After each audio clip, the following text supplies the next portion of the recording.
just a few days removed from that history-sweeping Triple Crown score from Ahmed Zayed's American Pharaoh, and we'll have those gold and turquoise silks in the infield gazebo at beautiful Belmont Park for the next year. We are not far from the 12th wonder of the world, American Pharaoh, out in the infield with the other 11 Triple Crown winners and the 13th wonder of the world, Richard Migliore, alongside Jason Blewitt, as we are off and running fresh, ready to go, back-to-back dark days, a thing of the past here on Belmont Insider. Well, I like that 12th wonder of the world being the 12th Triple Crown winner. I don't know about the 13th, but we'll talk about that later.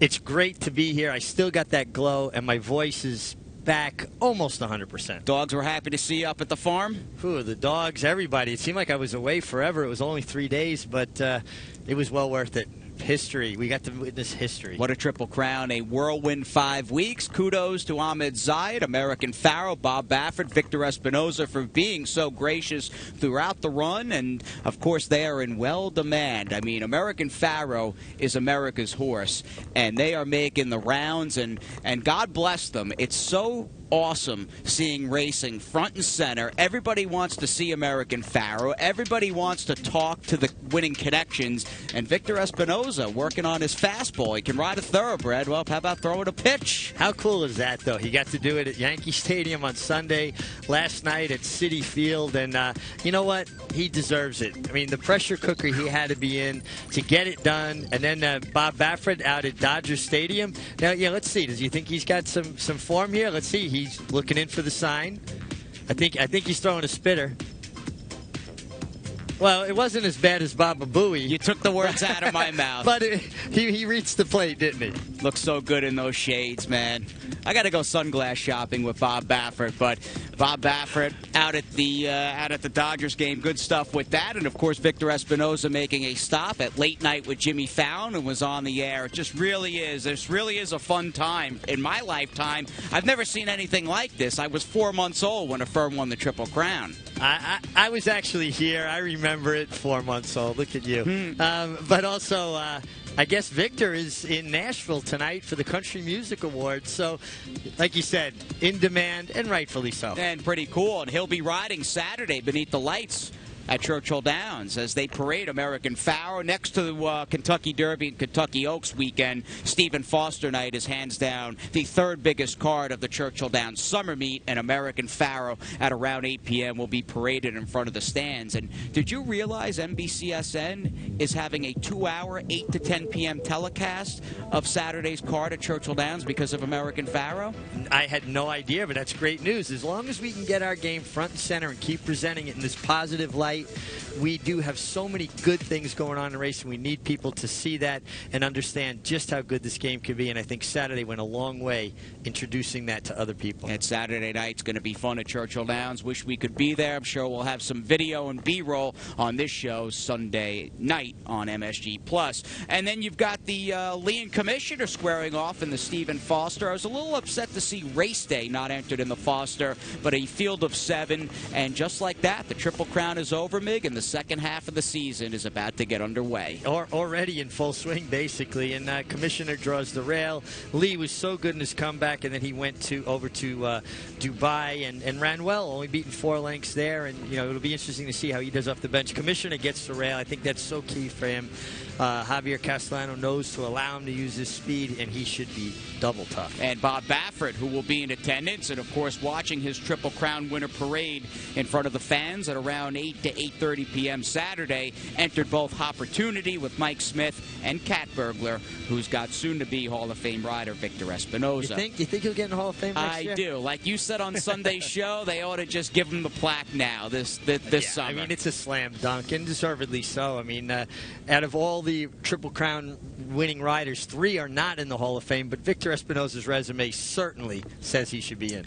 Now, winning the Triple Crown, a lot was made, and certainly we had that 37-year drought, how tough it is for a 3-year-old to dance every dance and win the 5 or the 3 races over the 5 weeks. Firing line, a little bit of a setback, and I think as he has missed a few days of training, it underscores just how tough and fortuitous American Pharaoh was throughout the season. Well, and that's it. It's not just having great ability, it's having great durability, being tough enough to handle this grind physically as well as mentally, and that's why it's so hard to do. It takes a very special horse to do it, and I think think the racing gods don't allow mere mortals to do it. They have to have greatness. And he's got a Triple Crown worthy name. I was thinking of that Monday and Tuesday. Really? I do. I just think American Pharaoh, even with the misspelling, it is a Triple Crown worthy. But, you know, he's got a little brother named Irish Pharaoh. No, he does. So help me, he does. Oh, does he? Yeah. Full brother, and he's chestnut with white markings. He doesn't look anything like him. Well, that's the amazing thing about it, and I tweeted this out Monday. His older half-brother, a horse by the name of ZZZ, recently ran and was claimed out of a $5,000 claiming race. And I said, what other game could you get a cheap, with all due respect, kind of claimer and then a Triple Crown winner out of the same mare? It's like they say, Mrs. Mays had 9 children. She only had 1 Willie. All right, we are with the 13th wonder of the world, and we can get on to Larry Colmus, who sounded good. His Belmont Park call, calling the Triple Crown on Saturday, has gained quite a bit of attention, and rightfully so. He nailed it. He was in fine form once again on this Wednesday card, and we will send it up back in action at Belmont Park with a look at race number 5. And it's Shore Runner out fast. Sandy Slew away with speed from the inside, and right behind them is Chief Exchanger and Battled. And then Guggenheim to the outside, Mr. Masterpiece down toward the rail, Cabo Cat. And Thomas Hill is last of them all. Sandy Slew in front. And Shore Runner a half length behind, running in second. And then it's Battled to the outside. And Chief Exchanger is fourth nearest the rail as the field races for the turn. And then Guggenheim in fifth. And behind them, Mr. Masterpiece, Thomas Hill. And last of them all is Cabo Cat. Sandy Slew ran a 22 flat quarter, leads it by a length and a half. Shore Runner kept close, running in second. Chief Exchanger is third, and Guggenheim follows in fourth as they round the far turn. Then Mr. Masterpiece 3 wide, and Thomas Hill, and they're into the stretch.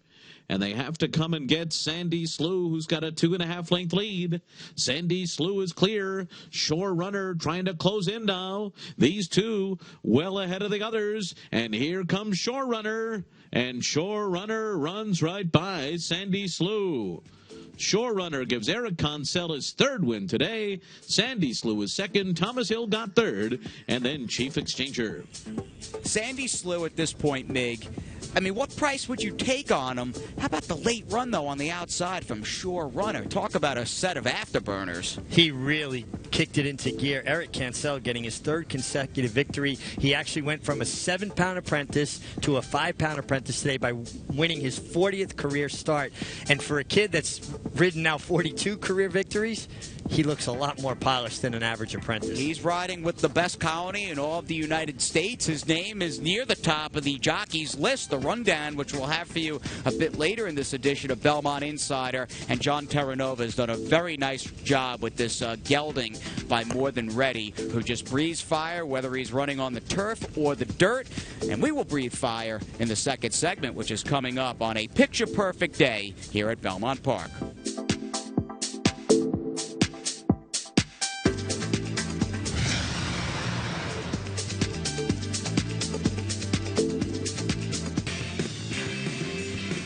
Back to Belmont Park, near White Pony, top-class thoroughbreds, and we continue to write history in a race that is filled with so much fervent pride, and it gets even better. Don't make the mistake. We get the Belmonts over with, and we had a Triple Crown winner, and that was amazing. But the Stars and Stripes Festival, Mig, we began our march towards it today. Last year, the inaugural running, this year on July 4th. I thought last year's went well. This year promises to be bigger and better. Well, I think this is something that will get bigger and better as people get used to circling it on their calendar. And last year we got a lot of international participation. Hopefully this year we get the same. But like you said, Triple Crown, Belmont Stakes, well, that's in the rearview mirror, even though we're still enjoying it.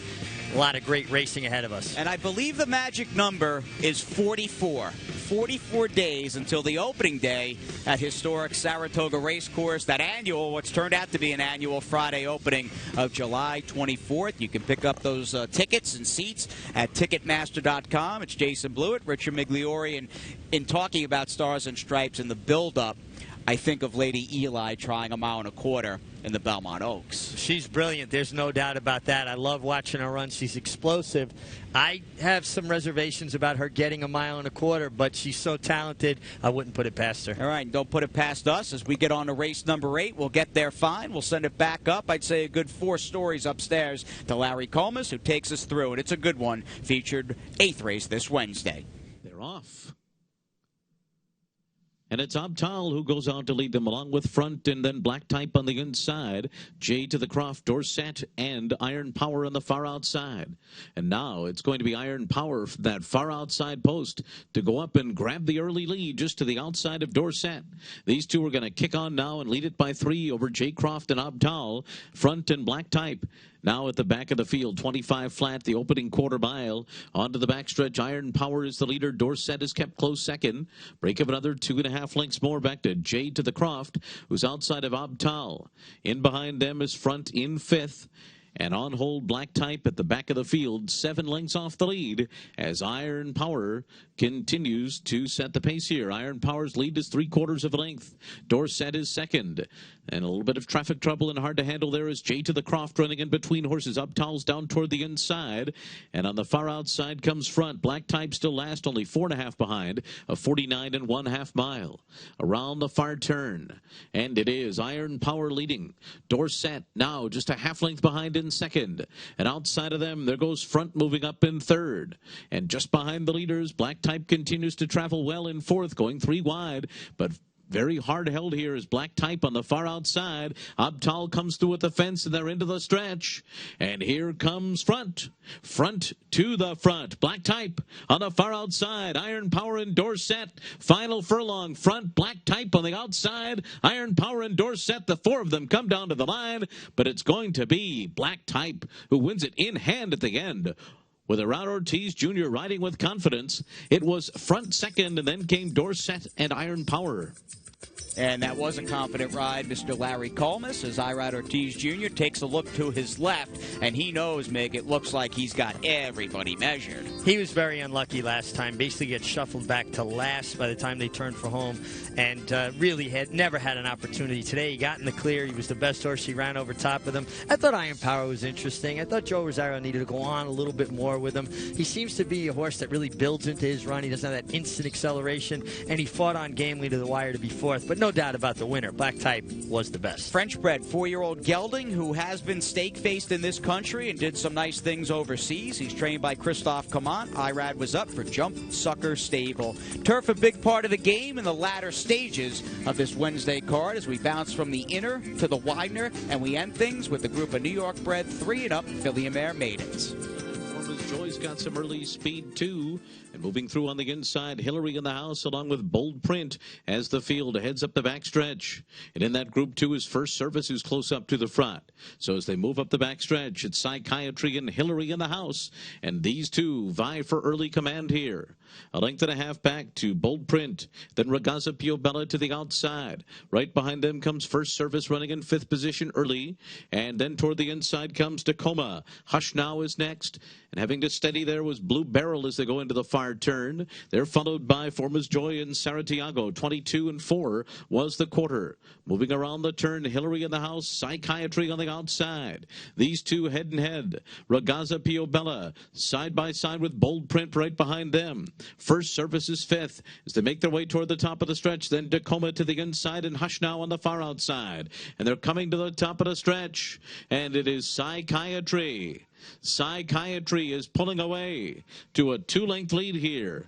Hillary in the house left behind on the far outside. Blue Barrel, who had trouble late earlier in the race, is now moving up on the far outside. And here comes Blue Barrel running a big one at 23 1. And Blue Barrel blows them away in the end to beat Psychiatry, and then Hush Now and Hillary in the house. slow start, didn't matter. A big finish at the end. Blue Beryl, very nice effort from this first-time starting 4-year-old filly by the late Bernstein. Yeah, great job by Bobby Robato. It seems like anytime I sit around and talk with Bobby Robato before he goes out and saddles one, they win. I think I'm his good luck charm. I'm going to have to talk to him about that. Would you let me know? Could you have said and sent a text before the race? I mean, she paid almost $50 to win. I wasn't sure it worked, but today was definitely proof in the pudding. Every time Bobby Robato and I sit around and talk before he saddles one, they win. And you pointed out something interesting after the race. Real racing rarity. Half sisters faced each other in the nightcap, which was pretty cool, in the winner Blue Beryl, and what turned out to be the third place runner, Hush Now. You had the winner at 23-1, 45-1 on Hush Now. And Berkshire Stud bred both horses. They kept the 9-horse Hush Now, and they sold Blue Beryl for $160,000 as a yearling in Saratoga. Jeff Garral, winning owner, of course, a big wig. In fact, if I'm not mistaken, the current owner or president of the Meadowlands, and makes a lot of noise in harness racing, and seems to be a guy a lot of people like and respect, and we like that. Congratulations to the connections. Let's get on to our next few highlights. What do we have? We've got the sizzling stupendous 6 with Larry. 1, 2, 3, 4, and 6, and 7. Revival and Call Daddy to the outside. LaFleur County right behind them on the rail. Rambo is next on the far outside. Final 16th, Roman Revival still there. Call Daddy inside LaFleur County. Roman Revival all the way at 20-1. Tight second there, Call Daddy or LaFleur County. And Ram 7 and 2 half mile. And they're into the stretch, and it's Frisky Magician turning for home with the lead. Indiana Stones is 2 lengths behind as they come down to the 8th pole. Got Winged is third in the center of the track and trying to put in a late bid. A furlong to go, and it is Frisky Magician in front. Indiana Stones now draws up alongside and takes over. Then Got Winged and busting the bank on the outside, and Stone Crab, Indiana Stones. Over, Got Winged, and then came busting the bank and Stone Crab. In fifth, a 47 and 3 half mile. They're into the stretch, and Saluda has taken over the lead, but Kathy's Reward runs right up alongside, and Kathy's Reward strikes the front as they come past the 8th pole. Kathy's Reward and Eric Consell pulling away now, and Kathy's Reward lengthening her lead as they come down to the finish. Saluda's going to be second best, and then racing for Chasen and Coral Beach. Quibbler, and they're coming toward the top of the stretch, and it's Hannah's Appeal who turns for home on the lead, but Puppery continues to roll and has gone on by. Puppery's 43-1 and strikes the front as they come into the final furlong, pulling away now by 3 over Hannah's Appeal and Quibbler to the outside, followed by Smiling Sunday as they come down to the line. Jose Ortiz and Puppery do it at a big price. Quibbler was second, and then had his Appeal and Smiling Sunday. They turned for home. Right behind them, the Imposter and Whoopie Pie to the outside, and they come past the 8th pole. 3 for Me's in front, and Defining Product tries to battle on from the inside. Farther out comes Whoopie Pie, but it's 3 for Me. 3 for Me, and Javier Castellano coming down to the line on top. And then it was a photo that may have gone to Whoopie Pie with Defining Product right there, too. And the Imposter, who had late trouble, was fourth. 1, and they're into the stretch. Cosmic Coincidence to the 8th pole in front. Becker's Galaxy is 2 lengths behind, but coming on as they pass the 8th pole. Becker's Galaxy getting to Cosmic Coincidence and now goes on by. Becker's Galaxy and Manny Franco pulling away, and it will be Becker's Galaxy to score as Cosmic Coincidence holds second. Divine Child was third. Matt and Jesse got up for fourth. Pick 6 carryover, Thursday's card. Past performances are out, 20K or thereabouts, and best of luck in the sequence here tomorrow. Big Wednesday, though, Mig. You talked about it earlier. 3 wins, a hat trick for the now 5-pound apprentice Eric Consell. And as we take out Cappy's binoculars with the second look, we can get back to race number 2. I'm a big Indiana Jones fan, and here's one, a second-time starter by Bustin' Stones and Indiana Stones with Consell. Bustin' Stones, good stallion, an absolutely picture-perfect ride from Eric Consell. And for people that don't know, you have a 10-pound allowance, so you win 5 races. Then you have 7 pounds, so you win another 35, so 40 in all. And then you go to 5 pounds from the date of your 5th winner. So now he'll have it well into, I guess, next March. I think he won his 5th sometime in late March. And what better mentor, what better teacher than Angel Cordero, who's guiding his career and certainly teaching him, schooling him, one of the greatest riders of all time, if not the greatest rider of all time. And you look, and I guess things are never truly finished, but I think of Angel, and forgetting about his illustrious career for a second, his one masterpiece to date, the one and only Hall of Famer John Velasquez. Well, he's got some nice colors to work with, but he's painting beautiful paintings, and they are masterpieces. Johnny Velasquez, a Hall of Famer, and a great rider, great person, and now he's got Eric Cancel. And you know what? It's great to see Angel so involved. He loves the game. His passion is unequaled, and I'm proud to call him a friend. All right, nicely done, Mig. Let's move on to the rider standings on MSG Plus, and we look at that fairway smooth inner turf course. Glenn Kozak and his boys and gals do a heck of a job, and Irad Ortiz Jr. won today's feature, and he tops all riders with 34 wins. That riding lights out, but look at Eric Cancel, firmly entrenched with just a pantheon of greatness all around him. It's got to be pretty heady stuff for a young guy. Moving on to the trainers, Todd Pletcher had a quiet Wednesday, as did Chad Brown. I think Todd only ran one horse. Chad Brown, I think, only started one horse. And Kieran McLaughlin, how about the job Kieran has done with the Phipps winner, Wedding Toast? Just incredible. And all his horses, I mean, he's hitting at such a high percentage, and all his horses look great. And Kieran's a great trainer, and he's got a great team. And an impressive array of stables as we go from Michael Dubb all the way down to a few people who are tied with 3. Will be enjoying their horses over the next 28 cars. This was day number 30 at Belmont Park, and I'm sure all those outfits will be gearing up for Saratoga soon. And claims, a few shakes on the afternoon, and 4 horses on that slate changed hands. Yeah, and you see a lot of action. Now people are going to start turning their attention to Saratoga and the kind of horses that are going to fit there. So these trainers never rest on their laurels. And a 62.5 claim by Joe Sharp off John Terranova for sure runner. John did a heck of a job with that horse. We'll see what he could do with Joe, and we'll preview Thursday when we come back.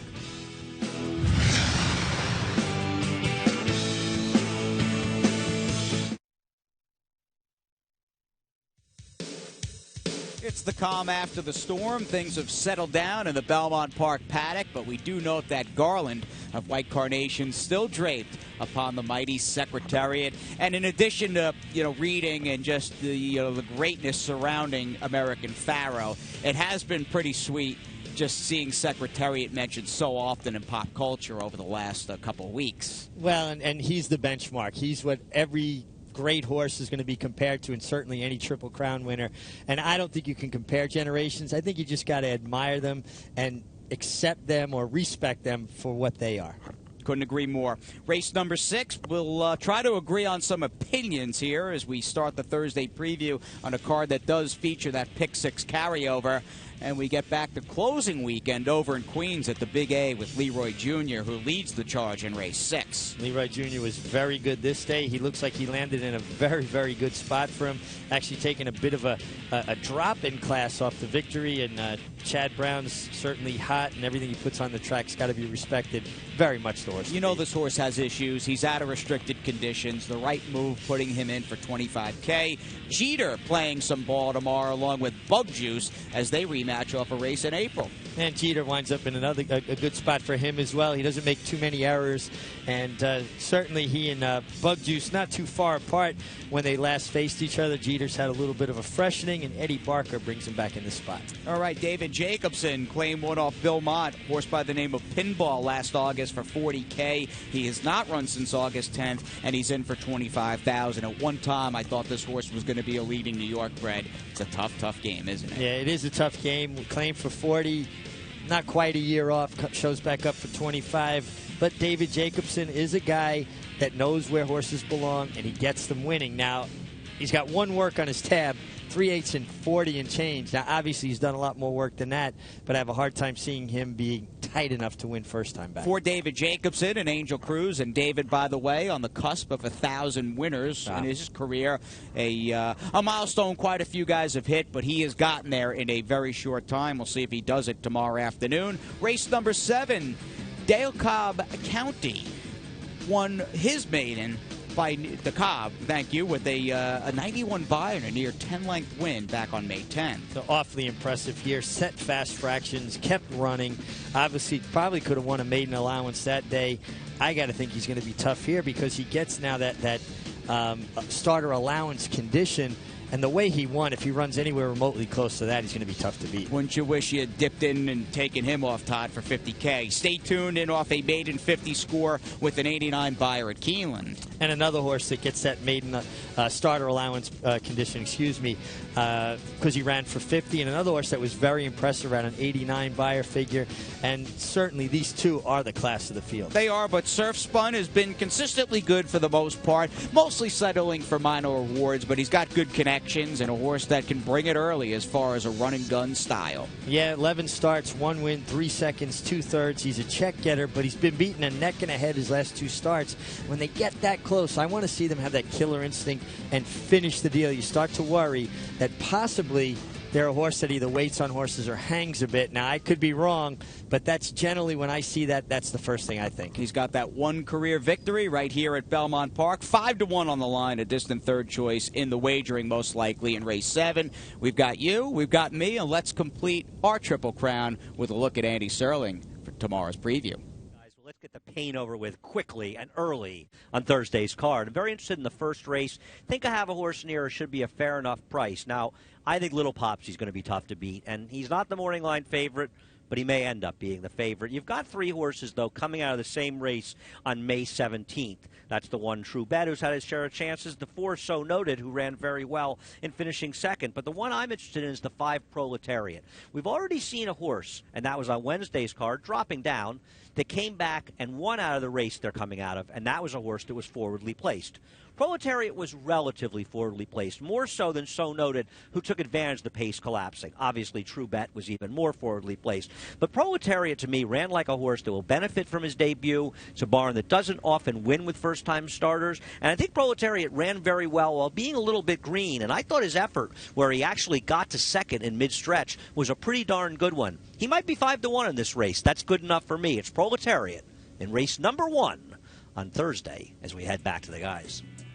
A major player, perhaps, in the opening leg of that 15% takeout, Thursday, pick 5, 1:20 p.m. The sequence gets underway. That'll do it for the Mig and myself. Thank you for tuning in, and we've heard Larry Colmus's Triple Crown call with American Pharoah. We leave you with Luis Granderson here Saturday at around 7 p.m. Mantiene cuerpo y medio, Trotter va entrando segundo, entró a la recta final, American Pharoah mantiene el comando por 2 cuerpos, Trotter va avanzando segundo, faltando 2:50, American Pharoah mantiene el comando por 2 cuerpos, segundo está corriendo Trotter, American Pharoah está botando con 3, 4, 5 cuerpos, American Pharoah se gana la triple corona, Víctor Espinosa, Papá Ferizayas, se gana